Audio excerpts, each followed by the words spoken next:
Hello guys, स्वागत है आप सभी का हमारे इस प्यार से यूट्यूब चैनल स्टडी मेट पर।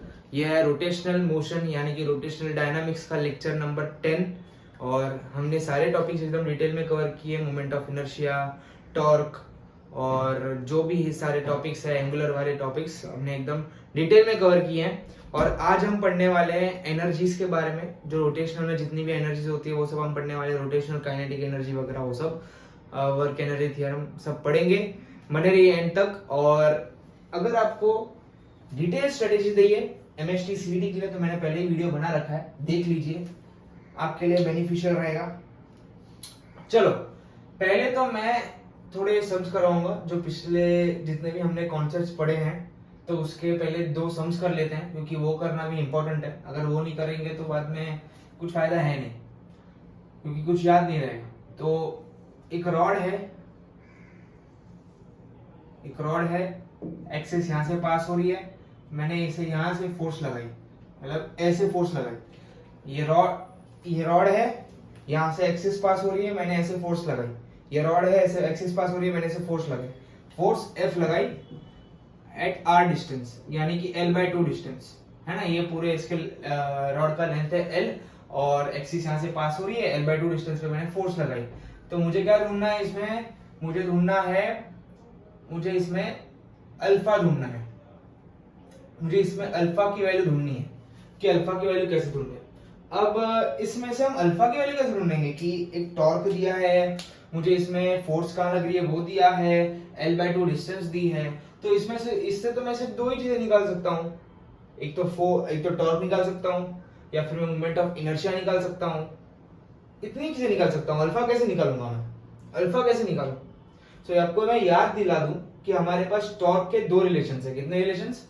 एक तो torque is equal to RF, एक है टॉर्क इज इक्वल टू, बोलो I इंटू अल्फा। कैसे I इंटू अल्फा? कैसे? पहले ही बताया था, अभी बता रहा हूं। जैसे कि वापस यहाँ पर आ जाओ, थोड़ा सा फ्लैशबैक में आ जाओ। यहाँ पर लीनियर, यहाँ पर एंगुलर। अगर लीनियर में डिस्प्लेसमेंट होता है तो यहाँ पर थीटा होता है, यहाँ पर v होता है तो यहाँ पर ओमेगा होता है, यहाँ पर एक्सेलरेशन होता है तो यहाँ पर अल्फा होता है, यहाँ पर m होता है तो यहाँ पर I होता है, यहाँ पर F होता है तो यहाँ पर टॉर्क होता है कि नहीं? अब F क्या होता है? m into a। तो F के जगह पर क्या आएगा? टॉर्क आएगा। m की जगह पर क्या आएगा? I आएगा। a की जगह पर आएगा अल्फा। तो torque is equal to I alpha. यहां से ये रिलेशन आ गया, torque is equal to I into alpha. समझ गए? Torque is equal to I into alpha. ये हमारे पास 2 रिलेशन है। इन 2 रिलेशन को यूज करके हम यहाँ पे अल्फा की वैल्यू निकालेंगे। तो पहले torque is equal to R into alpha is equal to R into F is equal to I into alpha. समझ गए? So R into F is equal to I into alpha. R क्या है भैया? RF में R क्या होता है कि एक्सिस से कितने दूर फोर्स लगी, यानी कि L/2 दूर फोर्स लगी, इंटू F। F तो F ही है, फोर्स F लगाई है मैंने, तो F is equal to I। अभी इसका मोमेंट ऑफ इनर्शिया क्या है? रॉड के बीच में से एक्सिस पास कर रही है, यानी कि ml²/12 into alpha. L cancel, 2 6 12। तो अल्फा क्या हो जाएगा? यहां से अल्फा क्या हो जाएगा ऐसे बताओ? अल्फा हो जाएगा 6F/m इंटू L। ये है अल्फा की वैल्यू। समझ गए? यहां से आप अल्फा की वैल्यू निकाल सकते हो इस तरीके से। इस रिलेशन से, कौन से रिलेशन से? इस रिलेशन से आप अल्फा की वैल्यू ढूंढ सकते हो। और ये रिलेशन बहुत इंपॉर्टेंट है, बहुत यूज होने वाला है आपको सम्स में अभी। और एक ऐसा में बहुत बोलते हैं ना, जेई मेंस लेवल का एक क्वेश्चन कराने वाला हूँ, क्योंकि अभी आपको क्रिटिकल लेवल थिंकिंग भी चालू करनी है। इजी सम्स करके कुछ फायदा है नहीं। ये तो बहुत इजी सम था। अभी मैं कुछ लोगों ने क्वेश्चन पूछा है कि कौन सी बुक यूज करनी चाहिए क्वेश्चन सॉल्व करने के लिए। मैं अभी ये नहीं बताऊंगा कि जेई सीईटी अलग अलग है। मैं जेई सीईटी को सेम ही मान के चल रहा हूँ, क्योंकि सीईटी का जो लेवल है वो जेई मेंस के लेवल तक पहुंच ही रहा है। तो जेई मेंस की तैयारी कर लो तो सीईटी की अपने आप हो जाएगी। और मैं पढ़ा भी जेई मेंस के लेवल पे ही रहा हूँ। तो ये एक बुक है डीसी पांडे नाम की, बहुत अच्छी बुक है।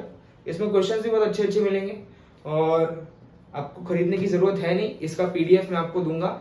ये एक बुक, बाद में ये प्रदीप्स नाम की दूसरी बुक, ये भी अच्छी बुक है। मेरे पास जब मैंने प्रिपरेशन की थी मैंने बहुत सारी बुक्स ली थी, क्योंकि पता नहीं मैंने क्यों ली थी, लेकिन ली थी और मैंने सॉल्व भी की थी। तो एक प्रदीप्स की बुक है, एक ये डीसी पांडे की बुक है। तो ये दोनों बुक बहुत अच्छी बुक्स हैं, इससे क्वेश्चंस बहुत अच्छे आपको मिलेंगे। और साथ में एचसी वर्मा की बुक भी होती है जेईई मेंस वालों के लिए, लेकिन वो एडवांस तक पहुंच जाती है, तो सीईटी वालों के लिए एप्लीकेबल है नहीं।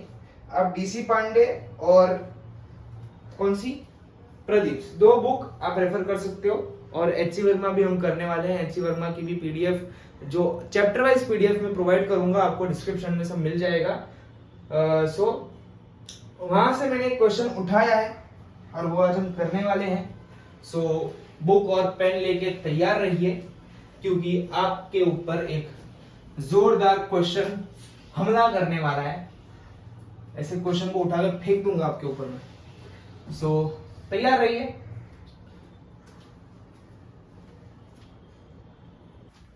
सो क्या है ना कि एक यहाँ पे क्या है, स्लोप है, ऐसा एक यहाँ पे स्लोप है जो एंगल थीटा पे इंक्लाइन कर रहा है, और यहाँ पर एक सरफेस है, यहाँ पर एक क्या है, सरफेस है,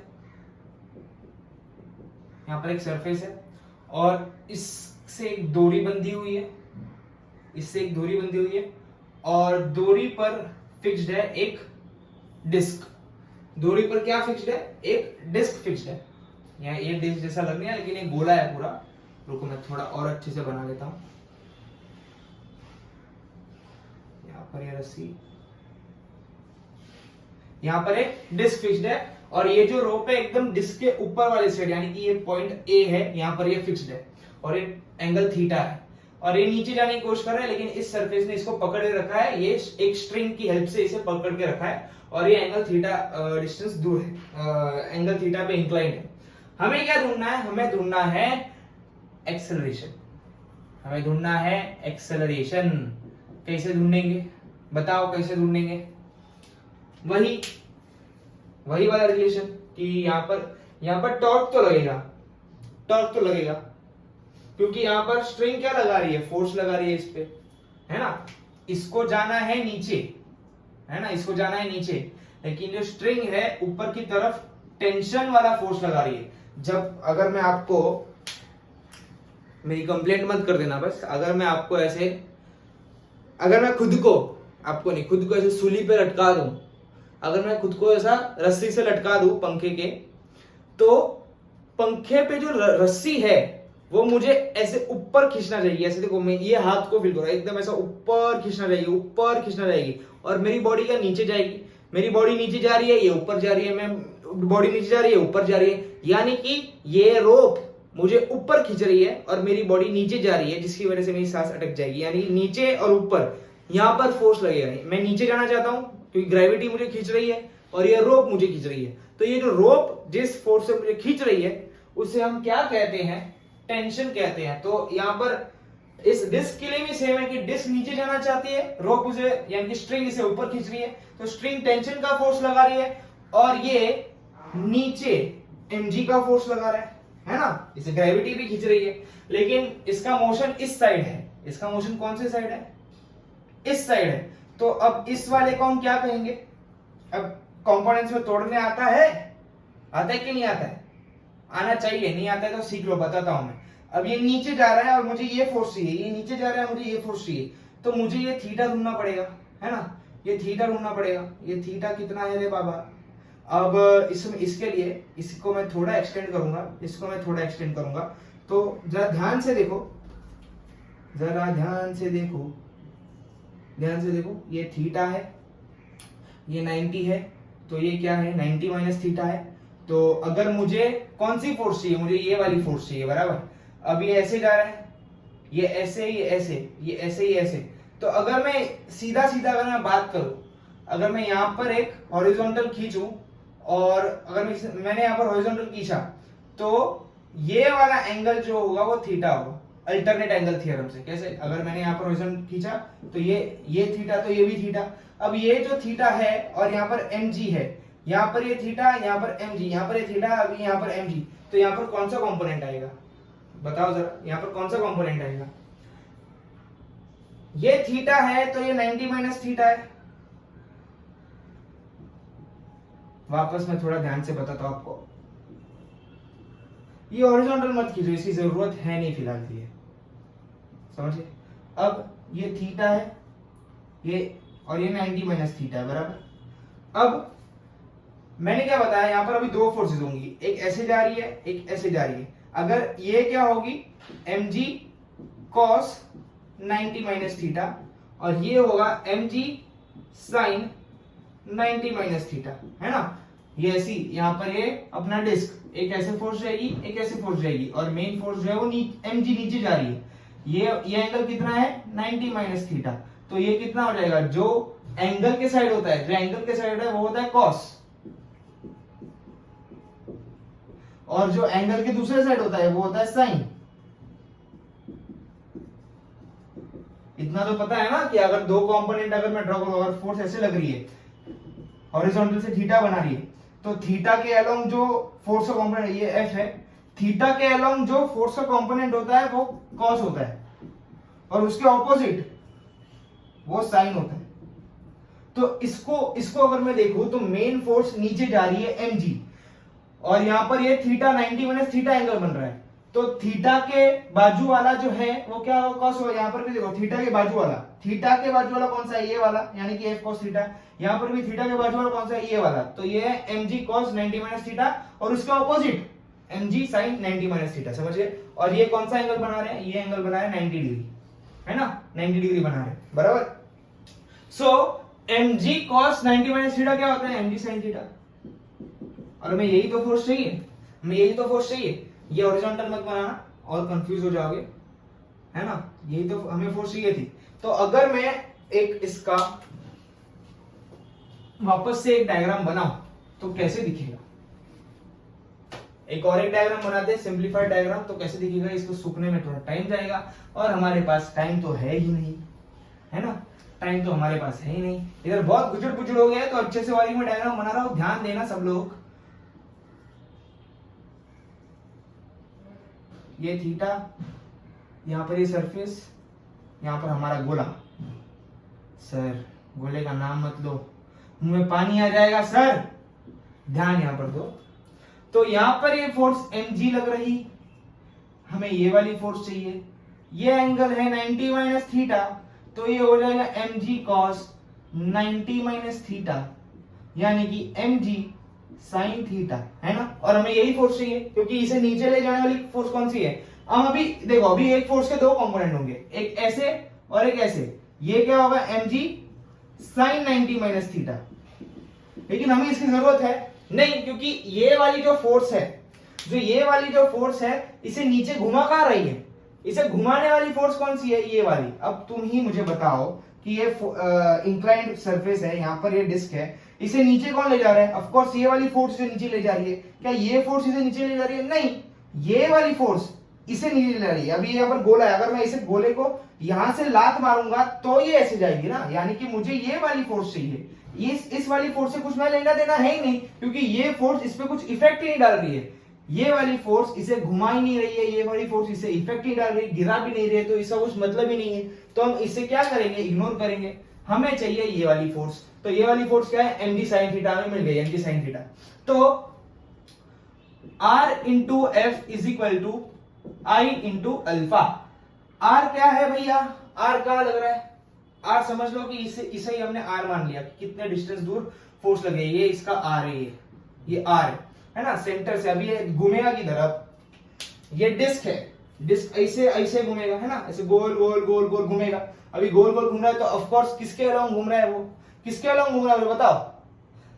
देखो देखो किसके अलोंग घूमेगा, यही एक्सिस के अलोंग घूमेगा, सेंटर की एक्सिस। अब सेंटर से कितना डिस्टेंस दूर है, फोर्स किस तरह, ये डिस्क, यहाँ पर इसका सेंटर एक्सिस ऐसे पास हो रही है ना, क्योंकि ऐसे ऐसे ऐसे ऐसे घूमेगा तो सेंटर के अलोंग घूम रहा है, और फोर्स कहां लग रहा है, यहाँ पे, इस पॉइंट पे, यानी कितना डिस्टेंस दूर, r डिस्टेंस दूर। तो यहाँ पर r क्या होगा, r ही रहेगा, और f क्या होगा, f हमें मिला है mg sin थीटा, ये अपना फोर्स है, इसी फोर्स से तो नीचे जा रहा है ना। इसी फोर्स से तो ग्रेविटी से नीचे खींच रही है, लेकिन ये, अब मुझे एक बात बताओ, अगर ये ऐसा नॉर्मल सरफेस होता, कुछ इंक्लाइन नहीं है, नॉर्मल सरफेस है, यहाँ पर ये डिस्क है, तो यहाँ पर नीचे सिंपली ऐसे हम लोग डाल सकते हैं कि mg है, लेकिन अब ये इंक्लाइन हो गया, ऐसे जा रहा है, तो हम यहाँ पर सिर्फ mg पे ही नहीं छोड़ सकते, है ना, क्योंकि इंक्लाइन हो गया, अभी एंगल पे वो इंक्लाइंड है, तो हमें इस फोर्स को दो कंपोनेंट्स में तोड़ना पड़ेगा, एक है ये, एक है ये।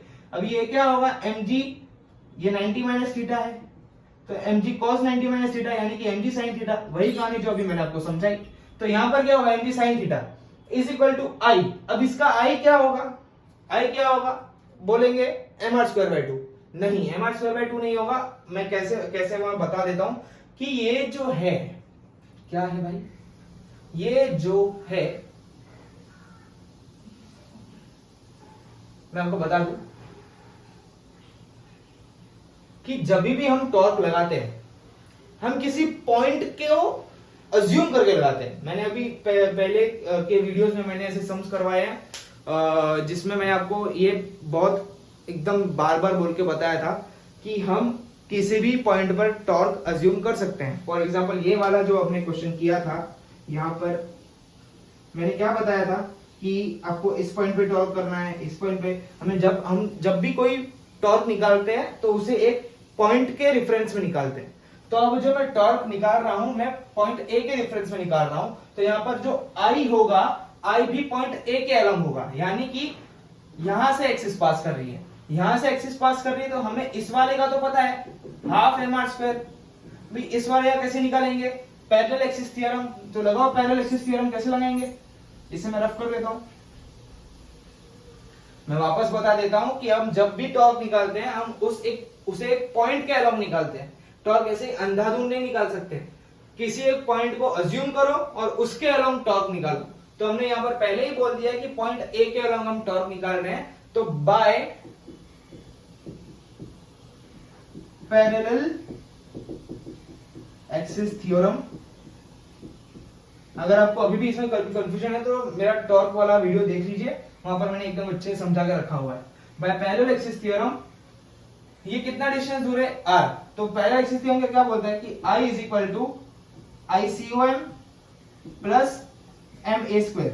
अब ये तो डिस्क है, परफेक्ट स्फीयर है, तो इसका COM क्या है, इसका मास, COM क्या है, इसका सेंटर, तो इसका सेंटर के अलावा अगर एक्सिस पास करेगी तो इसका क्या आता है, हाफ mr²।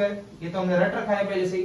COM के अलावा अगर एक्सिस जा रही है, ऐसे ऐसे ऐसे एक्सिस जा रही है, तो कैसा होगा, अब इसे मैंने रॉन्ग बना रखा है, जो डिस्क है ऐसे है, ऐसे एक्सिस जा रही है और हमें ये वाली एक्सिस के अलॉन्ग निकालना है, तो ये कितने डिस्टेंस दूर है, r डिस्टेंस दूर है। तो half mr² plus m into a क्या होता है, पैरेलल एक्सिस का परपेंडिकुलर डिस्टेंस विद COM, तो r², समझ गए। तो हाफ mr² प्लस r² कितना होगा, 3/2 mr², है कि नहीं। तो I हमें क्या मिल गया, 3/2 mr², तो यहां पर लिखो 3/2 mr² इंटू अल्फा, है कि नहीं, इंटू अल्फा। अब यहां से m कैंसिल हो गया और क्या बचेगा यहाँ पे, अल्फा निकालो यहां से, या फिर एक काम कर दो कि हाँ, यहां से अल्फा ही निकाल दो, अल्फा डायरेक्टली। अल्फा क्या हो जाएगा यहाँ पे, इन सबको वहां पर भेज दो, तो r g sin थीटा जैसा था वैसा ही, और नीचे r² आएगा, r² यानी कि यही है, ये इसको मैं कैपिटल R² लिख दिया है, ये r² स्मॉल r² है, तो एक r कैंसिल, तो यहाँ पर ये कैंसिल हो गया, यहाँ पर सिर्फ r बचेगा, नीचे सिर्फ r बचेगा और यहाँ पर 2/3 होगा। तो हमें अल्फा ये मिल गया, समझ गए, अल्फा की वैल्यू में ये आ गई, और हमें क्या ढूंढना है, a ढूंढना है। तो a क्या होता है, a होता है r इंटू अल्फा। याद करो, सारे फॉर्मूले याद करो, फॉर्मूले याद होने बहुत जरूरी है। तो a is equal to r into ये वाली value 2/3 g sin theta upon r, ये कैंसिल, तो a क्या आ गया, 2/3 g sin थीटा, समझ गए। ये है हमारा एक्सेलरेशन, ये क्या है हमारा एक्सेलरेशन। ये क्वेश्चन बहुत ही अच्छा था, बहुत ही तगड़ा क्वेश्चन था, इतना भी हार्ड नहीं था, लेकिन मेन जो था वो कंपोनेंट वाला था कि कंपोनेंट कैसे करते हैं, बाद में यहाँ पर मोमेंट ऑफ इनर्शिया कैसे निकालेंगे, क्योंकि ये जो डिस्क है, मैं पहले आपको बताया था, यहाँ पर जो torque is equal to I into alpha होता है, उसमें हम टॉर्क को कभी भी एक पॉइंट के रेफरेंस में निकालते हैं। फॉर एग्जाम्पल अगर मैं बताऊं आपको कि ये एक रॉड है, ये एक रॉड है, यहाँ पर हिंज्ड है ना, यहाँ पर हिंज्ड है, तो हम टॉर्क किस पॉइंट के अलाउंग निकालेंगे, हम टॉर्क इस पॉइंट के अलाउंग निकालेंगे। अगर यहाँ पर हिंज्ड है तो मैं इस पॉइंट के अलाउंग निकालूंगा। यहाँ पर ये जो डिस्क है वो कहां पर बंधा हुआ है, वो इस पॉइंट पर बंधा हुआ है ना। इस डोरी ने इसको पॉइंट ए पर बांध के रखा है, तभी तो ये नीचे नहीं गिर रहा। इस डोरी ने इस पॉइंट पर डिस्क को बांध के रखा हुआ है, तो यहाँ पर वो हिंज्ड है, यहाँ पर हिंज्ड है, यानी कि मैं टॉर्क को पॉइंट ए के अलाउंग निकालूंगा, पॉइंट ए के अलाउंग निकालूंगा, यानी कि ये क्या है, पॉइंट ए है, यहां से इसके अलाउंग, यानी कि ये है हमारा डिस्क, ये पॉइंट ए है, यानी कि इस पॉइंट के अलाउंग मुझे मोमेंट ऑफ इनर्शिया निकालना पड़ेगा। तो इस पॉइंट के अलाउंग मुझे मोमेंट ऑफ इनर्शिया निकालना है, और ये एक्सिस इस एक्सिस से पैरेलल है, तो by parallel axis theorem I is equal to ICOM plus MA², और A क्या है, इस एक्सिस और इस एक्सिस के बीच का परपेंडिकुलर डिस्टेंस, यानी कि R। ये करके मुझे I मिला, मैंने वहां पर उसे पटक दिया, कैंसलेशन करके मुझे अल्फा मिला, और A होता है R इंटू अल्फा। इस रिलेशन से मुझे A की वैल्यू आ गई। आई होप आपको ये क्वेश्चन समझ में आया है। मिलते नहीं है और वीडियो बाकी है, बढ़ते हैं नेक्स्ट क्वेश्चन में। चलिए अब शुरुआत करते हैं आज के टॉपिक की। आज हम नया टॉपिक पढ़ने वाले हैं, एक तो kinetic energy of rotating body और work done by rotating body. तो दो चीज हम पढ़ने वाले हैं। पहली क्या है, पहली है काइनेटिक एनर्जी। कौन सी energy, kinetic energy of rotating body. आपको बीच बीच में हो क्या जाता है सर, पागल पागल हो गए हो का। चलो, kinetic energy of rotating body कैसे निकालेंगे। अभी लीनियर में काइनेटिक एनर्जी क्या होती है, हाफ mv²। तो अब रोटेशनल में क्या हो जाएगी, क्या हो जाएगी, हाफ जैसा था वैसा ही, m की जगह पर i आ जाएगा, v की जगह पर ओमेगा² आ जाएगा, है कि नहीं। ये ही आने वाला है, लेकिन इसका हम प्रूफ भी देखेंगे, है ना, कि कुछ बोर्ड्स में प्रूफ होता है, कुछ बोर्ड्स में नहीं होता। तो चलो प्रूफ देखते हैं, इसका क्या है प्रूफ दो सर, प्रूफ कहाँ है, हाँ प्रूफ चाहिए आजकल सबको। ये एक हमारी अतरंगी सी बॉडी है, रिजिड बॉडी है ना। ये सारी कहानी हम जो लगा रहे हैं ये किस पे लगेगी, रिजिड बॉडी पे लगेगी। सो यहां से इस पॉइंट से एक्सिस पास हो रही है, इस पॉइंट से क्या पास हो रही है, एक्सिस पास हो रही है। अब इस पॉइंट के थोड़े डिस्टेंस दूर मैंने एक मास को पॉइंट किया, और समझो कि ये ऐसे ऐसे घूम रहा है विथ v वेलोसिटी, है ना। अगर मैं इसकी बात करूं, लीनियर में क्या होता था, एक मास है v वेलोसिटी से भाग रहा है, तो इस मास m है, v वेलोसिटी भाग रहा है, तो इसका काइनेटिक एनर्जी क्या होती थी, हाफ mv²। तो यहाँ पर एक मास है जिसका मास m है, इससे इतना डिस्टेंस दूर है और ऐसे भाग रहा है कि नहीं, ऐसे घूम रहा है, गोल गोल घूमेगा अभी, है ना, तो गोल गोल घूमेगा, तो इसकी टेंजेंशियल वेलोसिटी कैसे होगी, ऐसे ही होगी, है कि नहीं, भी ऐसे ही होगा।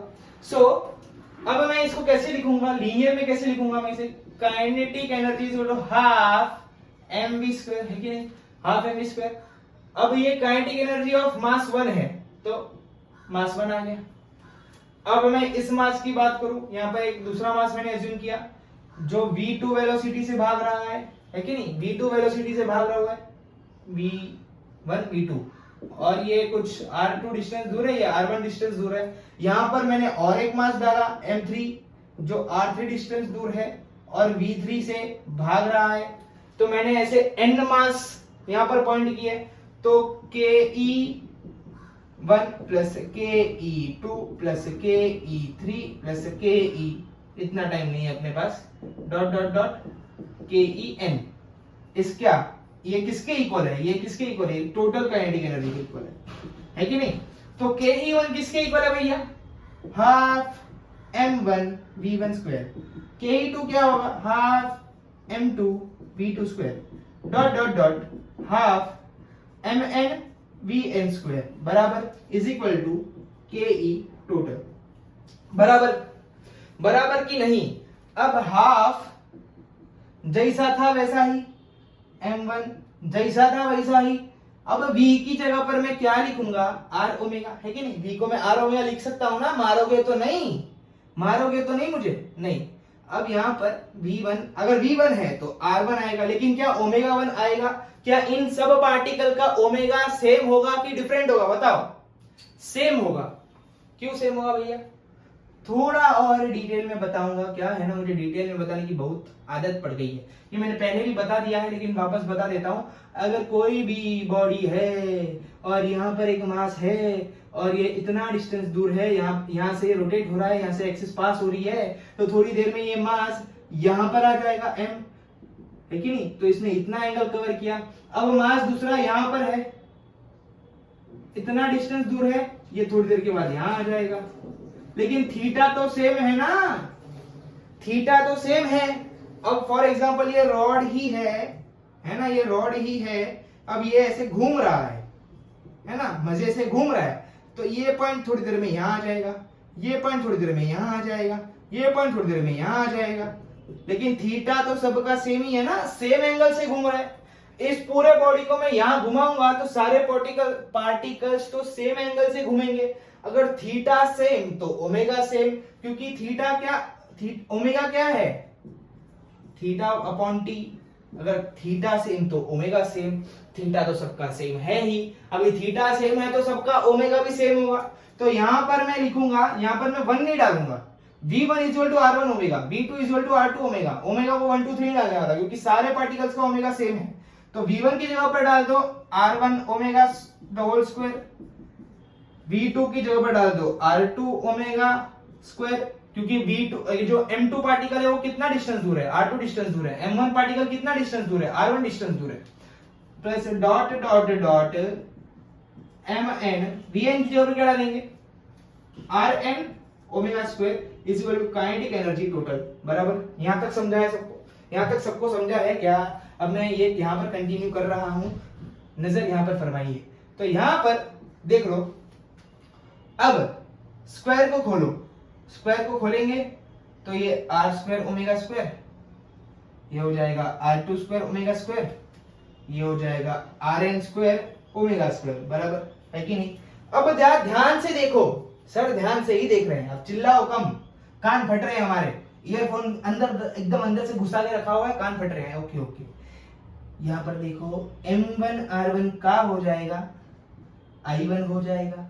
i क्या होता है, mr स्क्वायर ही तो होता है। m2 r2 क्या हो जाएगा, i2 हो जाएगा। mn rn क्या हो जाएगा, in हो जाएगा। तो मैं इसे ऐसे लिख सकता हूं, half i1 omega square plus half i2 omega square dot dot dot plus half in omega square is equal to kinetic energy total, है कि नहीं, बताओ। अब इन सबको अगर मैंने प्लस कर दिया तो हाफ तो वैसा का वैसा ही, ओमेगा को मैंने ओमेगा से कॉमन ले लिया, तो अंदर क्या बचेगा, i1 plus i2 plus dot dot dot in is equal to total kinetic energy, बराबर। इन सबको मैं प्लस करूंगा तो पूरे बॉडी का मोमेंट ऑफ इनर्शिया आ जाएगा। तो इसकी जगह पर मैं i ही लिख सकता हूं, तो half i omega square is equal to kinetic energy total. तो यहां से ये फॉर्मूला आ गया कि काइनेटिक एनर्जी होता है हाफ i ओमेगा स्क्वायर, ये फॉर्मूला यहां से आया। आई होप आपको ये जो मैंने धतिंग किया है, यहाँ पर जो मैंने कलाकारी की है, यहाँ जो मैंने अपना टैलेंट दिखाया है, बस यहाँ जो मैंने ये डेरिवेशन दिखाया है आपको समझ में आया होगा। अब बढ़ते हैं, इस पे एक सम करेंगे जिससे कि ये और हमें और अच्छे से समझ में आए, है कि नहीं। यहाँ पर अगर आपको आई निकालना आता है तो ये वाला, अब ये फॉर्मूले को आप चुटकियों में सॉल्व कर सकते हो, सिर्फ आई निकालना आना चाहिए। आई कैसे निकालेंगे, मोमेंट ऑफ इनर्शिया की वीडियोस देख लो, एकदम डिटेल में समझाया है। बढ़ते हैं इसके सम की तरफ। तो चलिए बढ़ते हैं क्वेश्चन की तरफ। यहाँ पर मैंने एक अच्छा सा प्यारा सा न्यारा सा रॉड बना लिया है, और ये जो रॉड है वो इस पॉइंट पे हिंज्ड है, और ये ऐसे ऐसे ऐसे ऐसे घूमेगा। कैसे घूमेगा, ऐसे ऐसे घूमेगा। और क्या बताया है कि इस पूरे रॉड की लेंथ जो है वो L है, और ये हिंज्ड है वो सेंटर से कितना दूर है, सेंटर से कितना दूर है ये बताया कि इतने डिस्टेंस है ना, इतनी डिस्टेंस बताया कि ये है L/3। ए प्रभु उठा लियो, हाँ L/3। अभी हमें ढूंढना है, इसका क्या क्या ढूंढना है बताता हूं। हमें ढूंढना है यहाँ पे काइनेटिक एनर्जी क्या होगा, और ओमेगा की वैल्यू हमें दी है, ओमेगा की वैल्यू क्या दी है 2, ओमेगा 2 रेडियन पर सेकेंड दी है, 2 रेडियन पर सेकेंड दी है। हमें काइनेटिक एनर्जी निकालना है, बराबर। चलो निकालो, पहले तो इसका आई निकालो, मोमेंट ऑफ इनर्शिया। कैसे निकालेंगे, अब इसको थोड़ा सा और मैं अच्छे से देगा, ये तो हमारा क्वेश्चन है। अभी थोड़ा सा अच्छी सी बॉडी बना लेंगे, खूबसूरत सी बॉडी बनाएंगे, है ना। ये अगर ये पूरा L/2, हाँ ये पूरा L/2 और इतना है L/3, तो ये कितना होगा L/2 माइनस L/3 होगा, है कि नहीं। तो ये हो जाएगा L/6, है ना, क्योंकि L/2 माइनस L/3 तो 3L माइनस 2L/6 यानी कि L/6। इतना डिटेल में मत पढ़ाओ यार, इतना आता है। तो इतना डिस्टेंस कितना है L/6। सो और यहाँ पर ये हिंज है तो ऐसे ही घूम रहा है, तो समझो ये एक्सिस का नाम है x। तो हमें क्या चाहिए, हमें I ऑफ x चाहिए, बराबर। तो I of x by parallel axis theorem कैसे निकालेंगे, I of COM plus MA square, है कि नहीं। A क्या होगा, इन दोनों के बीच का डिस्टेंस, परपेंडिकुलर डिस्टेंस। ICOM क्या है, जब रॉड के COM से जब एक्सिस पास करती है तो उसका मोमेंट ऑफ इनर्शिया कितना होता है ml स्क्वायर बटे 12, और m अभी A क्या होगा L/6, तो L/6 का स्क्वायर, है कि नहीं। तो ये कैसे करेंगे, ml square by 12 ml square by 36, है ना। तो ये क्या हो जाएगा 4 ml स्क्वायर बाय 36 यानी कि ml स्क्वायर बाय 9, ये I आ जाएगी। हमें I क्या आया ml स्क्वायर बाय 9। यहाँ पर अगर आपको नहीं दिख रहा तो मैं लिख देता हूँ, I ऑफ x एक्सिस हमें आ गई ml स्क्वायर बाय 9, है कि नहीं। हाँ सर। चलो अब हमें काइनेटिक एनर्जी निकालने से कोई भी नहीं रोक सकता है, कोई भी नहीं, समझेगा। हाफ इंटू, अब I क्या है, I है हमारा ml स्क्वायर बटे 9, और ओमेगा क्या है 2 यानी कि 2 का स्क्वायर। चलो भाई ये 2 कैंसिल, तो 2 ml स्क्वायर बाय 9 ये हमारा आ गया काइनेटिक एनर्जी। समझ गए, समझ में आया क्या, समझ में आया कि नहीं। ज्यादा कुछ हार्ड किया नहीं था इसमें, आई निकालना ही आना चाहिए। और ऐसे क्वेश्चन में मोमेंट ऑफ इनर्शिया थोड़ा सा हार्ड देते हैं कि लोग आई निकाल ही नहीं पाते, तो काइनेटिक एनर्जी कैसे निकालेंगे। तो थोड़ा जो मोमेंट ऑफ इनर्शिया वाला पार्ट है, parallel axis theorem, perpendicular axis theorem, अगर आपको समझ में नहीं आया है तो प्लीज जाके मेरे लेक्चर्स देख लीजिए। मैंने एकदम डिटेल में बताया है कि पैरेलल एक्सिस थ्योरम कैसे निकालते हैं, परपेंडिकुलर एक्सिस थ्योरम कैसे निकालते हैं, तो देख लेना, भूलना मत। बढ़ते हैं नेक्स्ट कॉन्सेप्ट की तरफ, जो है वर्क डन बाय अ रोटेटिंग बॉडी। वर्क डन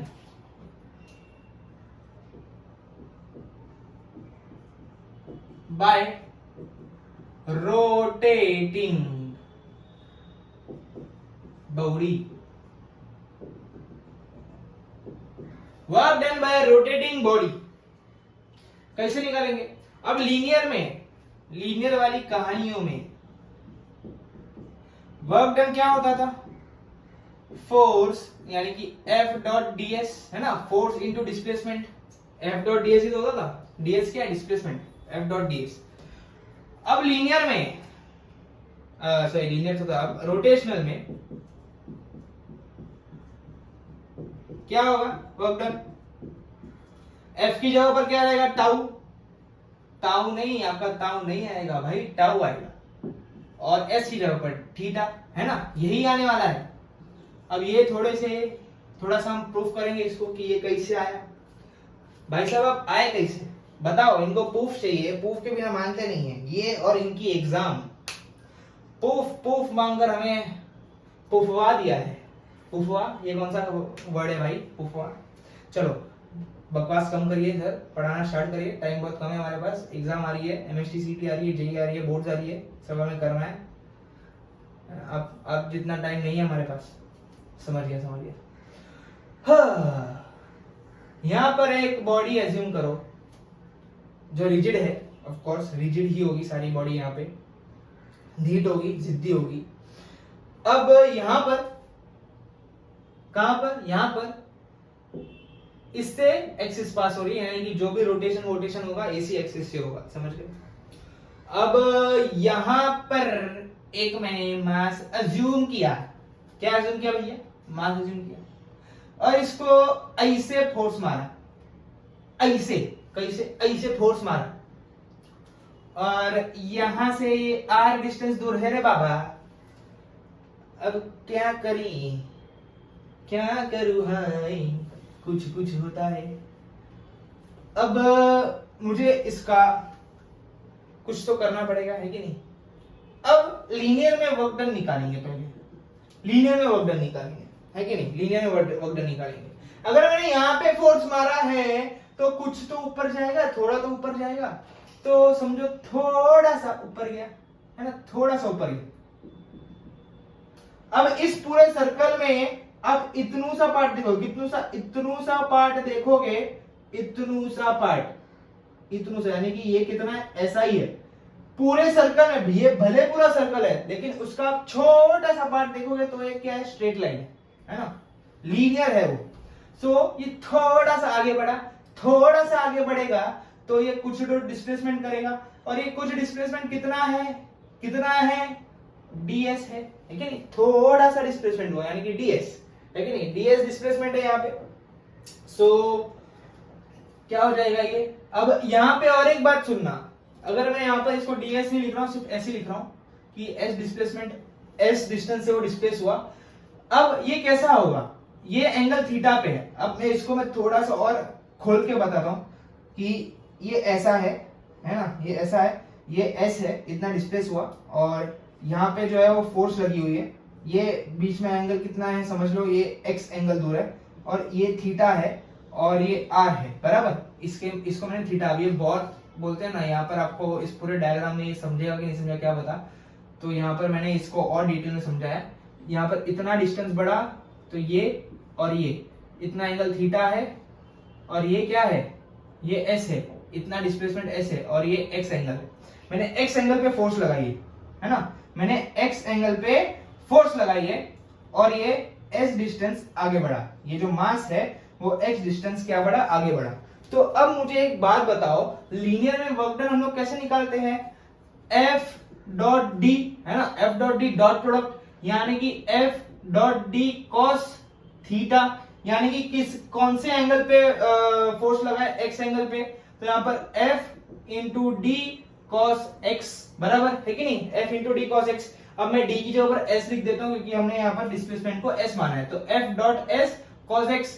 अब मैं F और cos x को साथ में लिखूंगा, F cos x साथ में लिखूंगा, और इंटू s, बराबर, इंटू s कर दिया। अब एक बात बताओ, ये वाला है F cos x और ये वाला है F sin x, बराबर। अब F cos x क्या होगा, अब ये अगर F यहां पर लग रहा है और ये थीटा एंगल है, मैंने हमेशा आपको बताया कि जिस एंगल पे जो कंपोनेंट एंगल के बाजू में होगा वो cos होगा, यानी कि ये वाला जो वर्टिकल कंपोनेंट है वो इस एंगल के बाजू में, x के बाजू में, यानी कि ये क्या है, F cos x और ये F sin x। तो F cos x R से क्या है, परपेंडिकुलर है, R से परपेंडिकुलर है F cos x। तो मैं F cos x को F परपेंडिकुलर लिख दूं, मारोगे तो नहीं, F cos x को मैंने क्या लिख दिया, परपेंडिकुलर लिख दिया, और यहाँ पे क्या है, S डिस्प्लेसमेंट, हमारा डिस्प्लेसमेंट है कि नहीं, यानी कि वर्क डन मुझे किसके इक्वल आ गया, इसके इक्वल आ गया, work done is equal to F dot S। अब थोड़ा सा याद करो कि डिस्प्लेसमेंट और थीटा के बीच का रिलेशन क्या था, वापस थोड़ा फ्लैशबैक में आओ। S को हम थीटा बोलते थे, V को हम लोग ओमेगा बोलते थे, A को हम लोग अल्फा बोलते थे, और S is equal to R theta होता है, V is equal to R omega होता है, और A is equal to R alpha होता है। तो S is equal to R theta, मैं S की जगह पर R थीटा लिख देता हूं।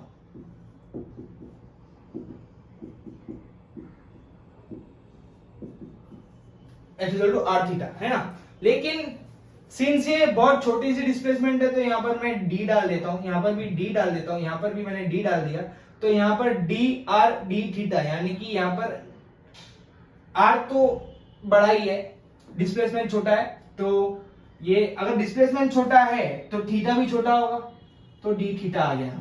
अब यहाँ पर इसे इंटीग्रेट कर दो, अभी f इंटू आर क्या होगा भैया बताओ मुझे, टाउ होगा, और d थीटा जैसा था वैसा ही। तो यहां से हमारे पास ये खूबसूरत सा फॉर्मूला आया, टाउ इंटू डी थीटा, समझ गए। यहाँ पर डिस्प्लेसमेंट बहुत छोटी है तो मैंने इसको ds ले लिया, है ना, ds ले लिया, पहले मैंने इसको s लिया समझाने के लिए। अगर मैं ds लेता तो आप बोलते ds क्या है, ये बहुत छोटा सा डिस्प्लेसमेंट है, तो मैंने s को ds ले लिया। कभी भी d का मतलब इसमें क्या होता है, इंस्टेंटेनियस, इंस्टेंटेनियस यानी कि बहुत बहुत बहुत बहुत बहुत छोटा। हमने मोमेंट ऑफ इनर्शिया निकालने के टाइम हर जगह हमने एक छोटा सा मास लिया है, dm, ds, dl, ऐसे हमने dd वाले शब्द यूज किए हैं। d का मतलब है इंस्टेंटेनियस यानी कि बहुत छोटा। इसमें मैंने क्या किया, एक एंगल पे फोर्स लगाया, x एंगल पे फोर्स लगाया, और इस पार्टिकल ने बहुत छोटा सा डिस्प्लेसमेंट किया ds सेंटीमीटर का या फिर मीटर का, तो यहाँ पर क्या होगा, f इंटू डी, यानी कि एफ डी कॉस थीटा। ये क्या है, डॉट प्रोडक्ट, ये मल्टीप्लीकेशन नहीं है, ये डॉट प्रोडक्ट है। जैसे कि टाउन में होता था ना r क्रॉस f, वो क्रॉस प्रोडक्ट था, ये डॉट प्रोडक्ट है। तो क्रॉस प्रोडक्ट हटता है तो sin थीटा आता है, डॉट प्रोडक्ट हटेगा तो cos थीटा आएगा। तो यहाँ से डॉट हटा तो डॉट हटा तो यहाँ पर cos थीटा आ गया, डॉट के बदले cos थीटा आया। तो cos थीटा के बाद मैंने d क्या है हमारा, ds है, डिस्प्लेसमेंट कितना है, ये क्या है, d यहाँ पर डिस्प्लेसमेंट है, ये फोर्स है, ये डिस्प्लेसमेंट है, डिस्प्लेसमेंट अपना हमारा कितना है, ds है। तो f डॉट ds, और थीटा कितना है कि कौन से एंगल पर फोर्स लगाया, x एंगल पर फोर्स लगाया, तो थीटा की जगह पर क्या आ गया, x आ गया। अब मैंने f और cos x को साथ में लिखा, तो f cos x कौन सा है, परपेंडिकुलर फोर्स है, r से परपेंडिकुलर, r ऐसे f ऐसे, तो f परपेंडिकुलर लिख दिया और यहाँ पर ds लिख दिया। अब s की जगह पर, अब मेरे को एक बात बताओ, अगर s is equal to r theta है, अगर मैं इन दोनों को छोटा कर दूं बहुत, तो ds is equal to r into d theta हो जाएगा, है कि नहीं। r तो इतना ही, r बड़ा है, डिस्प्लेसमेंट छोटा है, r छोटा नहीं है। मैंने पार्टिकल को एक्सिस के एकदम नजदीक मैंने नहीं अज्यूम किया, मैंने पार्टिकल को एक्सिस से r डिस्टेंस दूर अज्यूम किया है, लेकिन उस पार्टिकल ने एकदम छोटा सा डिस्प्लेसमेंट किया है, इसलिए यहाँ पर ds और d थीटा है। और डिस्प्लेसमेंट छोटा तो थीटा भी छोटा है कि नहीं। अगर मैं एक यहाँ पर आपको बताऊं कि यहाँ पर ये पार्टिकल है और ये इतना डिस्टेंस दूर है ना, r डिस्टेंस दूर है, और ये पार्टिकल थोड़ी देर बाद यहाँ आ गया, यानी कि इतना। अब इसको इससे कनेक्ट करो तो थीटा भी बहुत छोटा है ना, बहुत छोटा है, इतना डिस्टेंस, इतना थीटा भी छोटा है। अगर s छोटा तो थीटा भी छोटा, तो ds equal to r d theta, तो ds थीटा पर मैंने क्या डाल दिया, r इंटू डी थीटा डाल दिया। अब f परपेंडिकुलर और क्या होता है, टाउ होता है, और d थीटा जैसा था वैसा ही। तो यहां से हमें ये work done by rotating body का फॉर्मूला आया। अब हम करेंगे इसके sums. So work done by rotating body आपने समझ लिया होगा कैसा हुआ है। इसके ऊपर हम मेरे पास कोई स्पेसिफिक सम नहीं है, अभी हमें कंजर्वेशन ऑफ एनर्जी और मोमेंटम करना पड़ेगा, तब जाके हम इसके सम्स कर पाएंगे, जो हम सीखने वाले नेक्स्ट लेक्चर में। ये लेक्चर खुद ही 45 मिनट्स का हो चुका है। तो आई होप आपको आज का लेक्चर समझा होगा। मिलते हैं नेक्स्ट वीडियो में, तब तक के लिए गुड बाय, जय श्री कृष्ण, राधे राधे, पढ़ते रहिए, टेक केयर।